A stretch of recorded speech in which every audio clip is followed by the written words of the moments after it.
नमस्कार बच्चों, जैसा कि हम जानते हैं प्रमुख फसलों के जन्म स्थान, जो फसलें हैं जहाँ से आई हैं उनके स्थान के बारे में जानें। जो प्रमुख फसलें हैं हमने उनको ये क्वेश्चन आ सकता है। यूपी होम गार्ड जितने भी कम्पिटेटिव एग्जाम है उनमें ऐसा क्वेश्चन देखने को मिलता है कि प्रमुख फसलों के जन्म स्थान जरूर पूछा। तो इसी के साथ शुरुआत करते हैं। जो जन्म स्थान है फसलों के वो तो पहले शुरुआत करते हैं धान का। धान को करते हैं अपने भारत। जन्म स्थान इसका भारत व इंडोनेशिया।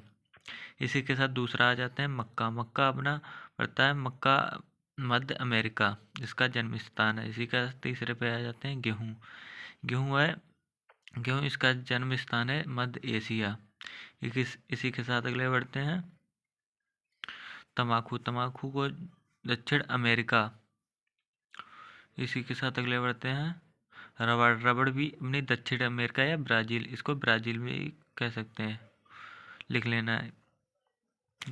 इसी के साथ अगले बढ़ते हैं उड़द। उड़द तो अपना भारत का ही है। उड़द का स्थान जन्म स्थान है भारत। इसी के साथ अगले बढ़ते हैं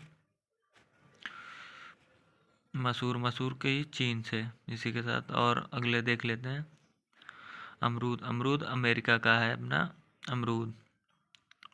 इसी के साथ अगले बढ़ते हैं और टमाटर। टमाटर है मैक्सिको का जन्म स्थान। तो ये जितने हैं क्वेश्चन ये सारे इंपॉर्टेंट है। ऐसे क्वेश्चन आ सकते हैं जितने भी ऑल कॉम्पिटिटिव एग्जाम है उनके। तो ऐसा एक ना एक क्वेश्चन आएगा, इसलिए आप तैयार कर लो और नोट कर लेना, ये इम्पोर्टेंट है। तो इसी के साथ आते हैं बाजरा। बाजरा अपना अफ्रीका में। इसी के साथ अगले बढ़ते हैं जो भी चीन से है। तो ये इम्पोर्टेंट है, ये आप कर लेना। इसी के साथ अगले आते हैं अरहर, ये अफ्रीका में। और इसी के साथ और सोयाबीन। सोयाबीन अपनी चीन से। और मूंग।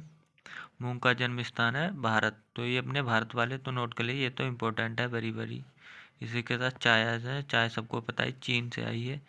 इसी के साथ आलू। आलू पेरू। और ये लास्ट है गन्ना। गन्ना भी अपने भारत का है। इसलिए इतने हैं इम्पोर्टेंट हैं, ये याद करने वाले जो ऑल कॉम्पिटिटिव एग्जाम है इनमें आ सकते हैं। इसी के लिए एंड करते हैं। Bye bye.